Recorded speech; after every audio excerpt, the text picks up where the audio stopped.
नमस्कार साथियों, कस्तूरी देवी कॉलेज की ऑनलाइन क्लासों में आप सभी का हार्दिक स्वागत है। जैसे कि हमारे निबंधों को लेकर के चर्चा चल रही थी बीए फाइनल में, तो जो आपका नेक्स्ट निबंध था वो कौन सा था? संत साहित्य की ऐतिहासिक भूमिका। कौन सा? संत साहित्य की ऐतिहासिक भूमिका, जिसके लेखक कौन है? डॉक्टर रामविलास शर्मा। यानी डॉक्टर रामविलास शर्मा है ये इसके लेखक है। कौन से निबंध के? संत साहित्य की ऐतिहासिक भूमिका। जो संत साहित्य की ऐतिहासिक भूमिका है, इससे पहले जो हमारा निबंध चल रहा था वो कौन सा था? छायावाद। कौन सा? जो नंद दुलारे वाजपेयी है, छायावाद के लेखक, तो छायावाद का निबंध हमारे पिछली कक्षा में चल रहा था। तो उस निबंध में छायावाद की जो नई प्रवृत्ति के रूप में जो हिंदी साहित्य में जिसने स्थान बनाया था, उसको लेकर के उस निबंध का क्या था? विषय था। तो छायावादी जो काव्य प्रवृत्ति पनपी है हिंदी साहित्य में, उसको आधार मानकर या उससे संबंधित आधार को किसमें, अपने निबंध में किसने स्थान दिया था? नंद दुलारे वाजपेयी ने। तो नंद दुलारे वाजपेयी ने छायावाद जो निबंध था उसमें छायावादी प्रवृत्तियों के बारे में चर्चा की थी कि किस प्रकार छायावादी काव्य का क्या हुआ विकास हुआ और धीरे धीरे कैसे उसने हिंदी साहित्य में एक प्रवृत्ति के रूप में अपना स्थान बनाया। तो उसमें छायावाद से संबंधित विशेषताओं के बारे में क्या था? वर्णन था। अब बात यहाँ की होती है किसकी? संत साहित्य की ऐतिहासिक भूमिका। यानी जो संत साहित्य हैं, जो संत होते हैं ना, कबीर रैदास जब संत हुए थे, तो इनको संतों का जो साहित्य है, यानी इन्होंने जिस साहित्य की रचना की है, साहित्य का निर्माण किया, उसकी ऐतिहासिक भूमिका क्या है? यानी उस साहित्य की ऐतिहासिक भूमिका क्या है? उस भूमिका को लेकर के डॉक्टर रामविलास शर्मा ने क्या किया है? यहाँ पर एक निबंध का निर्माण किया है, यानी निबंध की रचना की है। तो इस निबंध के माध्यम से वो हमें ये बताना चाहते हैं कि जो संत साहित्य है उसकी इतिहास में क्या भूमिका है, या उसके ऐतिहासिक तौर पर क्या भूमिका रही है। तो जैसे हम हिंदी साहित्य के इतिहास में पढ़ते हैं ना, संत साहित्य, सूफी साहित्य होता है, एक संत साहित्य होता है। तो संत साहित्य जो वो वहाँ पे पढ़ते हैं, तो उस संत साहित्य की ऐतिहासिक भूमिका या ऐतिहासिक भूमिका क्या है, उस भूमिका को लेकर के रामविलास शर्मा ने इस निबंध का क्या किया? निर्माण किया। यानी इस निबंध के माध्यम से हमें जो संतों की भूमिका है, कौन कौन से संत है, संतों ने किस प्रकार का साहित्य लिखा है, उनके साहित्य की क्या ऐतिहासिक भूमिका है, क्या क्या ऐतिहासिक भूमिका होनी चाहिए थी, इन सब बातों को लेकर के एक आलोचनात्मक निबंध लिखा है। किसने? रामविलास शर्मा ने। यानी आधुनिक साहित्यकार है, यानी आधुनिक युग के साहित्यकार है, यानी आधुनिक युग में एक आलोचक के रूप में क्या है? उभर कर हमारे सामने आते हैं। तो इनका जो निबंध है संत साहित्य की ऐतिहासिक भूमिका, तो इसके बारे में पहले विस्तार से अध्ययन करने से पहले हमें जो डॉक्टर रामविलास शर्मा है उसके साहित्य की क्या क्या विशेषताएं हैं, यानी उसकी साहित्यिक प्रवृत्तियों के बारे में चर्चा करेंगे। फिर उसके बाद में नेक्स्ट हमारा जो निबंध है संत साहित्य की ऐतिहासिक भूमिका, इसके बारे में हम क्या करेंगे? विस्तार से चर्चा करेंगे। तो उससे पहले हमें क्या पढ़ना है? रामविलास शर्मा की साहित्यिक प्रवृत्तियाँ, यानी इनका साहित्य क्या है, इनके साहित्य की क्या क्या विशेषताएं हैं, हिंदी साहित्य में इनका स्थान क्या है, कहाँ पे इनका स्थान रखा जाता है, इन सब के बारे में क्या करेंगे? चर्चा करेंगे। तो इन सब के बारे में विस्तार से चर्चा करनी है आज हमें। तो आपको ध्यान से सुनना है, और जो भी मैंने नोट्स लिखवाए हैं उनको क्या करना है? आपको हाथों हाथ नोट करते हुए चलना है। यानी अगर हाथों हाथ आप नोट करते हुए चलोगे तो फिर आपको आगे समस्या नहीं आएगी। तो ध्यान से नोट करते हुए चलना है, एक एक बिंदु को क्या करना है? ध्यान से सुनना और ध्यान से समझना है। तभी अगर ध्यान से नहीं सुनोगे और ध्यान से नहीं समझोगे तो फिर आपके कुछ भी समझ में आने वाला नहीं है। इसलिए ध्यान से सुनना है कि एक एक पॉइंट की क्या क्या भूमिका है, यानी जो एक एक बिंदु है इसका रामविलास शर्मा का, तो उनकी क्या क्या भूमिका है। क्योंकि मैंने शॉर्ट में इनका जो साहित्यिक प्रवृत्ति है उनको शॉर्ट में आपके सामने प्रस्तुत किया है, तो उसको आपको क्या ध्यान से समझना है, जिससे उनके साहित्य के आप पूरी नॉलेज आपको हो जाएगी। तो फर्स्ट बिंदु क्या है? आधुनिक हिंदी साहित्य के सुप्रसिद्ध आलोचक। जो आधुनिक हिंदी साहित्य है, जो हिंदी साहित्य का इतिहास है, उसको कितने कालों में बांटा गया है? सामान्य तौर पर 4 कालों में। कितने कालों में? 4। पहला तो हो गया आदिकाल, 2 नंबर पे हो गया भक्ति काल, और 3 नंबर पे हो गया रीतिकाल, और 4 नंबर पे आएगा आपके आधुनिक काल। कौन सा आएगा? आधुनिक काल। तो जो 4 नंबर पे आपके आधुनिक काल है उसकी बात हो रही है यहाँ पे, कि आधुनिक हिंदी साहित्य के सुप्रसिद्ध आलोचक है। यानी जो हिंदी साहित्य है आधुनिक, यानी जो आधुनिक काल में का प्रसिद्ध हिंदी साहित्य है, आधुनिक काल का जो हिंदी साहित्य का इतिहास है उसके सुप्रसिद्ध आलोचक क्या है? हिंदी साहित्य का जो आधुनिक युग है उसके सुप्रसिद्ध आलोचक कौन कहलाते हैं? रामविलास शर्मा। कौन?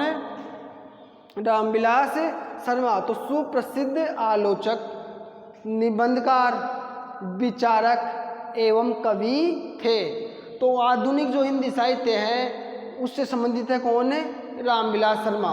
तो सबसे पहली बात तो क्या निकल कर आती है हमारे सामने मुख्य तौर पर कि आधुनिक हिंदी साहित्य से संबंधित है रामविलास शर्मा। यानी रामविलास शर्मा हिंदी साहित्य के आधुनिक युग से, आधुनिक काल से संबंधित है। कौन से काल से संबंधित है? आधुनिक काल से संबंधित है। अब नेक्स्ट बात करें तो आधुनिक काल से संबंधित तो है ही है, अब आधुनिक काल में इनकी भूमिका क्या रही? यानी जो आधुनिक कालीन कवि है ये या लेखक है, तो आधुनिक कालीन जो साहित्यकार है रामविलास शर्मा, तो आधुनिक साहित्य में इनकी क्या क्या भूमिका थी? अब ये बात हमारे सामने निकल कर आती है। तो प्रमुख भूमिका किसके रूप में थी इसकी? सुप्रसिद्ध आलोचक थे। यानी आधुनिक काल के सुप्रसिद्ध आलोचकों के रूप में किसे जाना जाता है? डॉक्टर रामविलास शर्मा को। यानी आलोचक के रूप में प्रसिद्ध है। इन्होंने आलोचनात्मक ग्रंथों की क्या की? रचना की। और आलोचना विधा के क्षेत्र में इन्होंने सर्वाधिक प्रसिद्धि प्राप्त की। और निबंधकार क्या है? ये निबंधकार भी है। यानी डॉक्टर रामविलास शर्मा क्या है? एक आलोचक के साथ साथ क्या है? निबंधकार भी है। और विचारक है, यानी अपने विचारों को प्रस्तुत करने वाले या को क्या कहते हैं? हम विचारक कहते हैं। तो एक विचारक भी है। इन्होंने अपनी रचनाओं के माध्यम से अपने विचारों को क्या किया? प्रस्तुत किया या जनता के सामने रखा। तो ये एक निबंधकार हो गए, विचारक हो गए और एक कवि हो गए। यानी कि इन्होंने क्या किया? कविताओं का निर्माण भी किया। किसका? कविताओं का। तो चार बातों, चार क्या हो गई इसकी विशेषता हो गई? यानी चार विधाओं के ऊपर क्या किया इन्होंने? लिखा। या चार क्षेत्रों में इन्होंने प्रसिद्धि प्राप्त की। कौन कौन से? एक तो ये हो गए आधुनिक के, और दूसरी बात ये आलोचक सुप्रसिद्ध, यानी जो आधुनिक काल है उसके सुप्रसिद्ध आलोचक के रूप में भी क्या है? ये प्रसिद्ध है। निबंधों की भी इन्होंने क्या की? रचना की। यानी मार्क्सवादी निबंधकार माने जाते हैं। कौन से? मार्क्सवादी या मार्क्सवादी शैली को लेकर इन्होंने अपने निबंधों का विषय बनाया। यानी मार्क्सवादी साहित्यकार माने जाते हैं। कौन? रामविलास शर्मा। तो आलोचक, निबंधकार और विचारक और कवि, यानी इसने अपने विचार भी प्रस्तुत किए, कविताएं भी लिखी। तो कुल मिलाकर के बात यह है कि इन्होंने आधुनिक हिंदी साहित्य में अपना महत्वपूर्ण स्थान स्थापित किया। यानी आधुनिक हिंदी साहित्य के सुप्रसिद्ध आलोचक, निबंधकार और विचारक के रूप में ये रामविलास शर्मा जी प्रसिद्ध रहे हैं। अब बात करते हैं नेक्स्ट बिंदु पे, इनके साहित्यिक जीवन का आरंभ। जो इनका साहित्यिक जीवन है, अब जैसे मान लो इसने साहित्य का निर्माण किया या साहित्य के विभिन्न रूपों में ये प्रसिद्ध हुए। निबंधकार हो गया, कवि हो गया, आलोचक हो गया, विचारक हो गए। तो इन 4-5 रूपों में जो ये प्रसिद्ध हुए, तो इनकी शुरुआत कब से हुई? अब बात ये होती है कि जो इनका साहित्यिक जीवन था उसकी शुरुआत कब से हुई? अगर इन्होंने इतने साहित्य का निर्माण किया तो जो इनका साहित्य था उसकी शुरुआत कब से मानी जाती है? तो उनकी शुरुआत कब से मानी जाएगी? 1933, यानी 1933। 1933 से इनके साहित्य की क्या मानी जाती है? शुरुआत होती है। यानी इनके साहित्य का आरंभ है। यानी जो साहित्यिक जीवन था, यानी एक तो होता है नॉर्मली जीवन अपना, जो जैसे कब पैदा हुए, कब ये काम किया, फिर बड़े हुए, अभी यहाँ पढ़ाई की, प्रारंभिक जीवन हो गया। और फिर एक होता है साहित्यिक जीवन, यानी जो साहित्य उसने कब से लिखना स्टार्ट किया और कब तक उन्होंने साहित्य का निर्माण किया। तो साहित्यिक जीवन था, जो साहित्य के प्रति इनकी रुचि थी या साहित्य के प्रति इनकी जो रुचि जागृत हुई या साहित्य का इन्होंने जो लिखना आरंभ किया, तो वो कब से आरंभ किया? 1933, यानी 1933 से इन्होंने अपने साहित्य का सृजन करना स्टार्ट किया। जब ये निराला के संपर्क में आए, यानी किसके संपर्क में आए थे? निराला के संपर्क में आए थे। यानी निराला, जो सूर्यकांत त्रिपाठी निराला है, अपने हिंदी साहित्य इतिहास के प्रमुख साहित्यकार सूर्यकांत त्रिपाठी निराला, तो निराला के संपर्क में आए। यानी कब? 1933 में ये क्या? निराला के संपर्क में आए। और जब से इन्होंने अपने साहित्यिक जीवन का क्या किया? आरंभ किया। और निराला की साहित्य साधना वो भी इन्होंने क्या की थी? लिखी थी। तो रामविलास शर्मा है वो क्या है, एक आलोचक के रूप में प्रसिद्ध है। और उनके जो प्रारंभिक जीवन है यानी जो उनका साहित्यिक जीवन है उसकी शुरुआत कब से मानी जाती है, 1933 से इसके साहित्य की शुरुआत मानी जाती है, जब ये पहली बार निराला के संपर्क में आए। नेक्स्ट बिंदु की चर्चा करें हमें तो नेक्स्ट बिंदु है शुक्ल के बाद।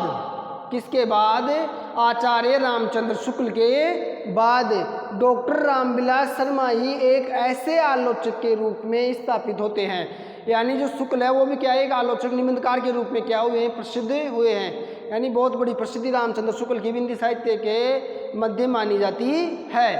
तो डॉक्टर रामविलास जो आचार्य रामचंद्र शुक्ल है उसके बाद डॉक्टर रामविलास शर्मा ही एक ऐसे आलोचक है। किसके बाद में, शुक्ल के बाद में। तो शुक्ल के बाद में रामविलास शर्मा ही ऐसे आलोचक के रूप में स्थापित होते हैं जो भाषा साहित्य, क्या, जो भाषा साहित्य और समाज, भाषा साहित्य और समाज, किसको, भाषा साहित्य और समाज को एक साथ रखकर मूल्यांकन करते हैं। यानी जो इनका मूल्यांकन का आधार था वो क्या था, भाषा साहित्य और समाज, भाषा साहित्य और समाज तीनों को एक साथ रख करके, यानी तीनों को अपने साहित्य में एक साथ रख करके क्या किया, इन्होंने मूल्यांकन किया या मूल्यांकन करते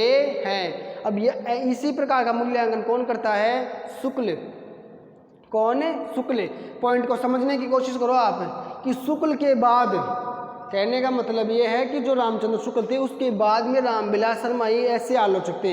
यानी उनके बाद में एक ही ऐसे आलोचक है जो भाषा साहित्य और समाज को एक साथ रखकर मूल्यांकन करते हैं। यानी कि इससे पहले कौन करते थे, आचार्य रामचंद्र शुक्ल। कौन करते थे, आचार्य रामचंद्र शुक्ल ये काम करते थे। पहले वो भाषा साहित्य और समाज तीनों को एक साथ रख करके मूल्यांकन क्या करते थे। और इसी परिपाटी को, किसको, इसी मूल्यांकन परिपाटी को किसने, इसी जो मूल्यांकन परिपाटी है इसी को डॉक्टर रामविलास शर्मा ने अपने साहित्य में स्थान दिया या अपने साहित्यिक जीवन में क्या किया, इस बात को स्थान दिया।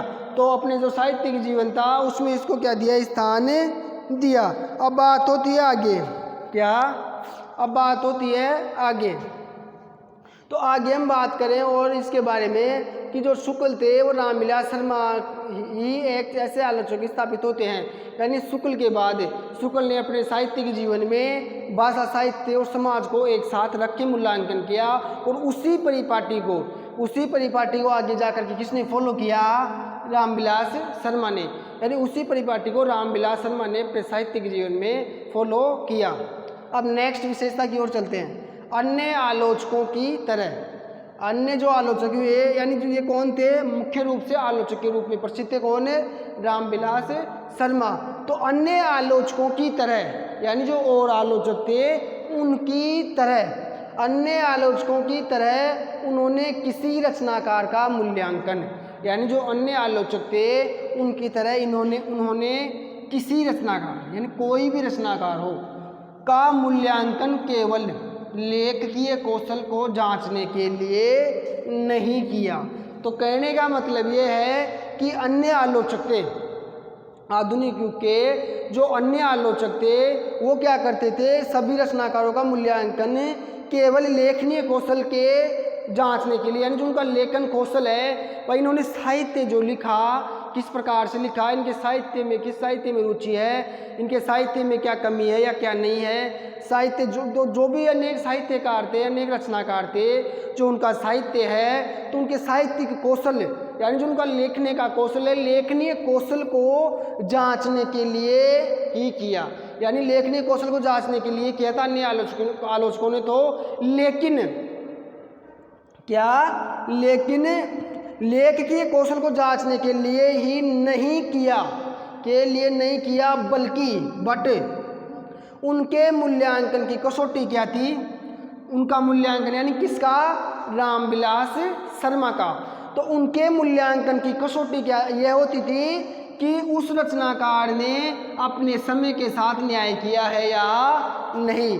यानी कहने का मतलब ये है, इस बिंदु को आप इस प्रकार से समझो कि जो आधुनिक के जो अन्य क्या हुए थे, आलोचक हुए थे, या अन्य जो आलोचक थे उन्होंने क्या किया, सभी रचनाकारों का क्या किया, अन्य आलोचकों की तरह उन्होंने सभी किसी भी रचनाकार, यानी कोई सा भी रचनाकार ले लो, सभी रचनाकारों को अन्य आलोचक क्या करते थे, उनका लेखक कौशल यानी जो उनका साहित्य है, क्या क्या उन्होंने साहित्य लिखा है, उसी के आधार पर क्या करते थे, उसकी आलोचना करते थे। यानी उनका मूल्यांकन किसके आधार पर करते थे। जैसे मान लो कोई भी साहित्य, जैसे मान लो आप ही हो, मैं क्या हूँ, डॉक्टर रामविलास शर्मा हूँ, या और अन्य आलोचक, ये इधर अन्य आलोचक हो गए, तो ये अन्य आलोचक है, मैं रामविलास शर्मा हो गया, और ये अन्य लेखक हो गए, अन्य क्या हो गए, लेखक हो गए। तो ये जो अन्य विचारक है, तो इनका लेखकों का मूल्यांकन, जो ये अन्य साहित्यकार हो गए, तो इनका मूल्यांकन कैसे करते थे, ये इनका जो लेखन है, इन्होंने कौन कौन से साहित्य का लेखन किया है, उसी को आधार मान करके, किसको, उसी को आधार मान करके अपने साहित्य का, यानी उस लेखक के कौशल को आधार मान करके ही इन साहित्यकारों का, इन रचनाकारों ने, इन आलोचकों ने क्या किया, मूल्यांकन किया। यानी एक ही आधार माना, किसको, लेखन कौशल को, यानी लेखन कौशल के आधार पर ही उनका मूल्यांकन कर दिया। लेकिन इसके विपरीत रामविलास शर्मा क्या करते हैं, जो क्या हुए, रचनाकार हुए, तो उन रचनाकारों का मूल्यांकन किस आधार पर करते हैं, वो किस लेखकी कौशल के आधार पर ही नहीं करते, यानी लेखकी कौशल को तो देखना ही देखना है, लेकिन इसके अलावा वो क्या करते थे कि उन्होंने अपने समय के साथ, जो उनका समय था, यानी जिस समय के अंदर वो उनकी रचनाओं का निर्माण हो रहा था, तो उस समय के साथ उन्होंने न्याय किया है या नहीं। यानी अपने समय के अकॉर्डिंग उन्होंने साहित्य का निर्माण किया, यानी कि अपने समय के अकॉर्डिंग उन्होंने साहित्यिक घटनाओं को उठाया या नहीं उठाया। तो कहने का मतलब ये है कि उन्होंने अपने साहित्य के साथ न्याय किया है या नहीं। इस बात को लेकर के डॉक्टर रामविलास शर्मा ने क्या किया, उनका मूल्यांकन किया। तो दोनों के मूल्यांकन में ये अंतर है, यानी ना तो किसका, लेखन कौशल के साथ साथ समय के न्याय के बारे में भी सोचा, और उन्होंने केवल एक ही आधार अपनाया कि उन्होंने अपने लेखकीय कौशल का किस प्रकार से लेखन कौशल किया, यानी उनका साहित्य किस प्रकार का था। अब नेक्स्ट लो, इतिहास की समस्याओं से जूझना। किसकी समस्याओं से जूझना, ऐतिहासिक, यानी इतिहास की समस्याओं से जूझना मानो उनकी पहली प्रतिज्ञा हो। किनकी, रामविलास शर्मा की, यानी जो डॉक्टर रामविलास शर्मा है, उनकी पहली समस्या क्या थी, इतिहास की समस्याओं से जूझना, यानी जो इतिहास है उसकी समस्याओं से जूझना किसकी पहली शर्त थी। यानी उनके साहित्य से ऐसा लगता है मानो कि इतिहास की समस्याओं से जूझना ही डॉक्टर रामविलास शर्मा की क्या हो, पहली शर्त हो। क्या हो, ऐतिहासिक समस्याओं से जूझना ही डॉक्टर रामविलास शर्मा की क्या हो, पहली शर्त हो। तो कहने का मतलब ये है, इनकी पहली शर्त, यानी इनका फर्स्ट प्रायिकता क्या थी कि मुझे ऐतिहासिक समस्याओं से क्या करना है, निपटना है, कि इतिहास में कौन कौन सी समस्याएं पनप रही है, उनको क्या करना है, दूर करना है। तो ऐतिहासिक समस्याओं ही मानो उनकी क्या है, पहली प्रतिज्ञा हो, यानी उन्होंने प्रतिज्ञा ली थी पहली कि जो भी ऐतिहासिक समस्या है इनको क्या करना है, दूर करना है। ये उनका प्रण था, ये उनकी प्रतिज्ञा थी। नेक्स्ट बिंदु के बारे में चर्चा करें तो भारतीय संस्कृति की पश्चिम एशिया और यूरोप में व्यापकता पर, यानी भारतीय संस्कृति, कौन सी संस्कृति, भारतीय, तो भारतीय संस्कृति की पश्चिम एशिया, यानी पश्चिम एशिया और यूरोप, कहाँ कहाँ पे, पश्चिमी एशिया और यूरोप में व्यापकता पर जो, यानी पश्चिम एशिया और यूरोप में जो व्यापकता है भारतीय संस्कृति की पर जो शोधपरक कार्य रामविलास ने किया है, इस कार्य में उन्होंने नृत्य शास्त्र, इतिहास और भाषा शास्त्र का सहारा लिया है। अब इस बिंदु को सरल तरीके से इस प्रकार समझो आप कि जो भारतीय संस्कृति है, कहने मतलब जो हमारी संस्कृति है वो पश्चिमी एशिया, कहाँ पे, जो हमारा एशिया का पश्चिमी भाग है वहाँ, और यूरोप में, यानी इन दोनों जगहों पर हमारी भारतीय संस्कृति क्या है, व्यापकता से फैली हुई है। यानी बहुत बड़े तरीके में क्या है ये वहाँ पे फैली हुई है, यानी इसका प्रचार प्रसार वहाँ बहुतायत से है। तो भारतीय संस्कृति जो पश्चिमी एशिया और यूरोप में जो उसका व्यापक रूप से फैली हुई है, या इसका जो व्यापकता है वहाँ पे उस पर शोध कार्य, यानी वहाँ पे यानी जो पश्चिमी एशिया और यूरोप में जो हमारी संस्कृति का विस्तार हो गया, तो उसका भाई विस्तार कैसे हुआ, क्यों हुआ, इसके ऊपर शोध कार्य किसने किया? रामविलास शर्मा ने, यानी डॉक्टर रामविलास शर्मा ने इसके ऊपर अपना शोध कार्य प्रस्तुत किया, यानी अपना शोध करना स्टार्ट किया किसके ऊपर? पश्चिमी एशिया और यूरोप में जो हमारी संस्कृति का फैलाव है, जो क्या है व्यापकता बढ़ रही है, उस बिंदु को लेकर के इन्होंने अपना शोध कार्य रामविलास शर्मा जी ने किया। तो जो शोध कार्य इन्होंने जो किया था, इस कार्य में इन्होंने जो कार्य किया ना शोध का, उस पश्चिमी एशिया और यूरोप में जो संस्कृति का विस्तार होता है उसको लेकर के इन्होंने जो शोध कार्य किया, उस कार्य में इन्होंने किसका? नृतत्व शास्त्र, इतिहास और भाषा शास्त्र, यानी इन तीनों का सहारा लिया है। यानी जो उसने अपना शोध कार्य स्टार्ट किया ना, शोध किसको लेकर के? संस्कृति, और संस्कृति भी कहाँ की? एशिया और यूरोप, यानी पश्चिमी एशिया व यूरोप में जो हमारी संस्कृति का फैलाव बढ़ रहा था या विस्तार दिनों दिन बढ़ रहा था, तो उस बिंदु को लेकर के इन्होंने अपना शोध कार्य क्या किया? प्रारंभ किया, या उस बिंदु का क्या किया? बिंदु को लेकर के इन्होंने अपना शोध प्रस्तुत किया, और उस शोध को यानी जो शोध किया उसमें किसका सहारा लिया? नृतत्व शास्त्र, इतिहास और भाषा शास्त्र, यानी इन तीनों का सहारा अपने शोध कार्य में उन्होंने क्या किया? लिया, यानी इन तीनों का सहारा लिया उन्होंने अपने शोध कार्य में।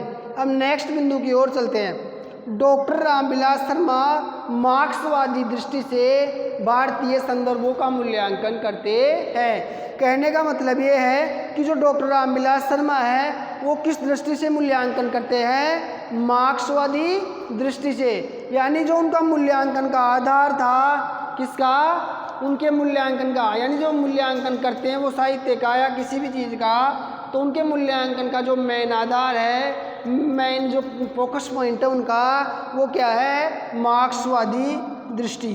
कौन सी दृष्टि? मार्क्सवादी दृष्टि। तो मार्क्सवादी दृष्टि से भारतीय संदर्भों का क्या किया? उन्होंने मूल्यांकन किया। इसीलिए रामविलास शर्मा को मार्क्सवादी आलोचक या मार्क्सवादी विचारक के नाम से भी जाना जाता है, यानी मार्क्सवादी विचारक या मार्क्सवादी आलोचक के नाम के रूप में भी प्रसिद्ध है। अब बात करें मार्क्सवादी दृष्टि क्या है?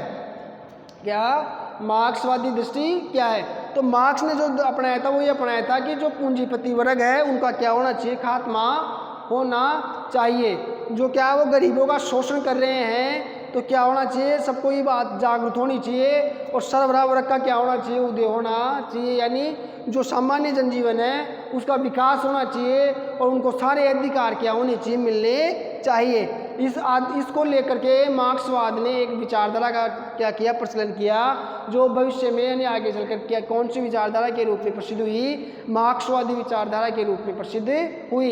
यानी मार्क्सवादी सामान्य जनजीवन को उनके अधिकारों के लिए लड़ने के लिए जागृत करते हैं, और समाज में किसका दबदबा स्थापित करना चाहते हैं? सामान्य जनजीवन का, यानी पूंजीपतियों का समापन हो, और जो भी किसान है उनकी ज़मीनों पर उनका खुद का ही वो उनकी ज़मीनों के खुद ही मालिक हो, और उनको ही सारे अधिकार मिले। उनका जो मेहनत का जो उनका फल है वो किनको मिले? उनका मेहनत का फल डायरेक्ट उनको ही मिले, यानी सरबराह वर्ग का स्थापना उसमें हो। तो ये कौन सी दृष्टि थी? मार्क्सवादी दृष्टिकोण था, और इसी दृष्टिकोण को लेकर के रामविलास शर्मा ने अपने साहित्य का क्या किया? निर्माण किया। इसी के अकॉर्डिंग इसलिए इसे मार्क्सवादी आलोचक या विचारक के रूप में माना जाता है, या उसके रूप में क्या है? ये प्रसिद्ध है। कौन? डॉक्टर रामविलास शर्मा। तो डॉक्टर रामविलास शर्मा की दृष्टि कौन सी हो गई? यानी उनकी देखने की दृष्टि या सोचने समझने की शक्ति किस प्रकार की हो गई? मार्क्सवादी दृष्टि। अगला नेक्स्ट, अंग्रेजों द्वारा लिखवाए गए भारतीय इतिहास को, यानी जो अंग्रेज थे उनके द्वारा लिखाया गया जो भारतीय इतिहास है को एक षड्यंत्र मानते हैं। यानी जो अंग्रेज थे जिन्होंने भारतीय इतिहास लिखवाया, जो उसको क्या मानते हैं? डॉक्टर रामविलास शर्मा एक षड्यंत्र मानते हैं। क्या मानते हैं? ये तो एक षड्यंत्र है इनका, किनका? अंग्रेजों का।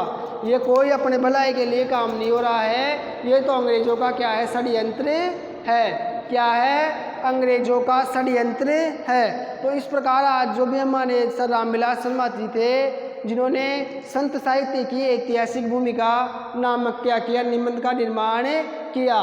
तो इस निबंध से पहले हमने रामविलास शर्मा के बारे में या उनकी साहित्यिक जीवन के बारे में या उनकी साहित्यिक प्रवृत्तियों के बारे में थोड़ी सी चर्चा की है। अब नेक्स्ट जो आपके चर्चा होगी वो किसको लेकर के होगी? संत साहित्य की ऐतिहासिक भूमिका, जो इनका निबंध है, इसके बारे में हम नेक्स्ट क्लास में क्या करेंगे? चर्चा करेंगे। तो आज हमने जो चर्चा की वो किसको लेकर के की थी? रामविलास शर्मा की साहित्यिक प्रवृत्तियों को लेकर के। तो रामविलास शर्मा की ये विशेषताएं आपके सामने है, ये साहित्यिक प्रवृत्तियां आपके सामने हैं। इनको आपको ऐसे कैसे क्या करना? कॉपी में अपने नोट्स बनाते हुए चलना। जिसमें आप नोट्स बना रहे हो तो उसमें इसको क्या कर लो? नोट कर लो। तो आगे क्या ये आपके काम आएगा, यानी एग्जाम के समय ये बहुत आपको काम देगा। तो कौन कौन सी विशेषताएं हो गई, एक बार रिवीजन के तौर पर देख लेते हैं। फर्स्ट विशेषता या फर्स्ट काव्यिक प्रवृत्ति कौन सी थी इनकी साहित्य की? कि आधुनिक हिंदी साहित्य के सुप्रसिद्ध आलोचक है। ये क्या है? आधुनिक हिंदी साहित्य के सुप्रसिद्ध आलोचक, निबंधकार, विचारक और कवि के रूप में क्या है? ये प्रसिद्ध है। यानी कि इन्होंने हिंदी साहित्य के अकॉर्डिंग अपना क्या किया? स्थान बनाया आधुनिक साहित्य में। तो आधुनिक साहित्य में जो रामविलास शर्मा जी प्रसिद्ध हुए, किनको लेकर के हुए थे? निबंधकार, आलोचक, कवि और विचारक, यानी इन चार रूपों में सर्वाधिक इनको प्रसिद्धि प्राप्त हुई है। नेक्स्ट बिंदु की चर्चा करें तो इनके साहित्यिक जीवन का आरंभ कब से माना गया? 1933, यानी 1933 से इनके साहित्यिक जीवन का आरंभ होता है। और साहित्यिक जीवन का आरंभ हुआ था उस समय जो पश्चिम संपर्क में थे इनके, वो कौन थे? सूर्यकांत त्रिपाठी निराला, यानी निराला जी के संपर्क में आए थे सबसे पहले। यानी जब ये निराला के संपर्क में आए तब इनका साहित्यिक जीवन क्या हुआ था? प्रारंभ हुआ था। शुक्ल के बाद रामविलास शर्मा ये ऐसे आलोचक, यानी जो रामचंद्र शुक्ल थे, ये भी कहते हैं कि आलोचनात्मक निबंधकार थे।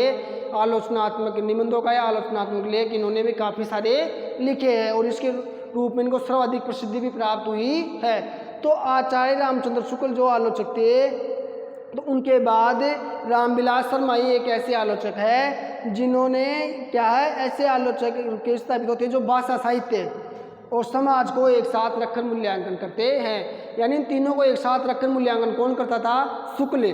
और फिर इसके बाद में अकेले एक ये आलोचक हुए रामविलास शर्मा, जिन्होंने इन तीनों को एक साथ रखकर मूल्यांकन किया है। नेक्स्ट, अन्य आलोचकों की तरह उन्होंने किसी रचनाकार का मूल्यांकन केवल लेखनीय कौशल को जांचने के लिए नहीं किया। यानी उस समय अनेक आलोचक हुए, क्योंकि आलोचक बहुत सारे थे, लेकिन प्रसिद्धि किस क्या कम लोगों को या बहुत यूनिक बंदों को ही प्रसिद्धि प्राप्त होती है। तो उस समय जो अनेक आलोचक थे वो क्या करते थे? जैसे मान लो कोई आलोचक है, अब वो सामने वाले की आलोचना करेगा या उसको मूल्यांकन करेगा, तो किस आधार पर करते थे वो मूल्यांकन? उनके लेखन कौशल के आधार पर, इन्होंने किस प्रकार का साहित्य लिखा है, इनके साहित्य लिखने का आधार क्या है। तो उस लेखकीय कौशल को देख करके ही उन्होंने उनका क्या कर दिया? मूल्यांकन कर दिया। बट लेकिन रामविलास शर्मा ने क्या किया? रामविलास शर्मा ने उस लेखकीय कौशल को कोई ध्यान नहीं दिया। लेखकीय कौशल के हिसाब से ही या उसको आधार मान करके उनका मूल्यांकन नहीं किया। उसके साथ साथ उन्होंने कि भाई लेखन कौशल का तो ध्यान रखना ही रखना है, उसके साथ उन्होंने क्या किया? किसके साथ? लेखकीय कौशल के साथ उन्होंने क्या किया कि इन लेखकों ने अपने समय के साथ भी न्याय किया है या नहीं किया। तो समय के साथ न्याय करने से मतलब ये है कि उस समय जो सिचुएशन थी, जिस प्रकार के साहित्य की मांग थी या जिस प्रकार का साहित्य चल रहा था, उसके अकॉर्डिंग इन्होंने साहित्य का निर्माण किया है, नहीं करा, या लोगों के ऊपर उस समय के अकॉर्डिंग साहित्य का प्रभाव कितना पड़ा या नहीं पड़ा, या कितना प्रभाव इनके साहित्य ने छोड़ा है। उस आधार पर डॉक्टर रामविलास शर्मा ने इनके क्या किया? मूल्यांकन किया। आगे नेक्स्ट, इतिहास की समस्याओं से जूझना क्या है? मानो पहली प्रतिज्ञा हो। यानी जो ऐतिहासिक समस्या है, यानी इतिहास की समस्याओं से जूझना इनकी पहली प्रतिज्ञा थी, पहली शपथ थी कि मैं इतिहास की समस्याओं को क्या करूँगा? दूर करूँगा। नेक्स्ट, भारतीय संस्कृति की पश्चिम एशिया यूरोप में जो व्यापकता थी उसका शोध कार्य किसने किया? रामविलास शर्मा ने किया। यानी जो हमारी संस्कृति है भारतीय, उसका पश्चिमी एशिया और यूरोप में क्या था? फैलाव बढ़ रहा था धीरे धीरे। तो जो फैलाव था उस बिंदु को लेकर के डॉक्टर रामविलास शर्मा ने क्या किया? शोध कार्य किया। यानी उसको लेकर के शोध किया कि किस प्रकार से हमारी संस्कृति का विस्तार वहाँ पे हो रहा है और उसका क्या हूबहू अपना रखा है या कुछ परिवर्तन के साथ हमारी संस्कृति को वहाँ पे अपनाया जा रहा है या कितना अपनाया जा रहा है या किस आधार पर अपनाया जा रहा है, उस आधार पर इन्होंने क्या किया? शोध कार्य किया। किसने? रामविलास शर्मा ने। और इस कार्य भाई ये जो शोध कार्य का जो उनका काम चल रहा था उसमें इन तीनों का सहारा लिया। किसने? डॉक्टर रामविलास शर्मा ने। नृतत्व शास्त्र, इतिहास और भाषा शास्त्र यानी इन तीनों का उन्होंने अपने शोध कार्य में क्या लिया? सहारा लिया या शोध कार्य में इनकी क्या सहायक के रूप में भूमिका रही। नेक्स्ट, डॉक्टर रामविलास शर्मा मार्क्सवादी दृष्टि से भारतीय संदर्भों का मूल्यांकन करते हैं। यानी इन्होंने जो भी मूल्यांकन किया वो एक तो ऊपर आया था अपने समय के साथ न्याय करते हैं या नहीं उसके आधार पर किया, और एक किसके आधार पर किया था? मार्क्सवादी दृष्टि के आधार पर। यानी ये मार्क्सवाद की दृष्टि, यानी दृष्टि का मतलब होता है देखना, यानी जो दृष्टि यानी क्या होती है? देखने का नज़रिया। यानी अपना नज़रिया क्या है? किसी को देखने का। तो जो मार्क्सवादी नज़रिया था, जो मार्क्सवाद का देखने का नज़रिया था, उसको आधार मान करके इन्होंने अपना क्या संदर्भों का क्या किया? भारतीय संदर्भों का मूल्यांकन किया। किसकी दृष्टि को लेकर के? मार्क्सवादी दृष्टि यानी मार्क्सवादी विचारधारा को लेकर के। नेक्स्ट, अंग्रेजों द्वारा लिखवाए गए भारतीय इतिहास को एक षड्यंत्र मानते हैं। यानी जो अंग्रेजों ने भारतीय इतिहास लिखाया तो उसको क्या माना? इन्होंने एक षड्यंत्र के रूप में माना कि ये क्या है? षड्यंत्र है। यानी इन्होंने ये अपने साथ क्या किया है? षड्यंत्र किया है। तो आज की क्लास को हम यहीं पे क्या करते हैं? विराम देते हैं। अब नेक्स्ट जो अपनी क्लास आएगी उसमें हम संत साहित्य की ऐतिहासिक भूमिका यानी इतिहास में संत साहित्य की क्या क्या भूमिका है, उसके बारे में रामविलास शर्मा जी के क्या विचार है, उनके बारे में हम कल विस्तार से चर्चा करेंगे। धन्यवाद।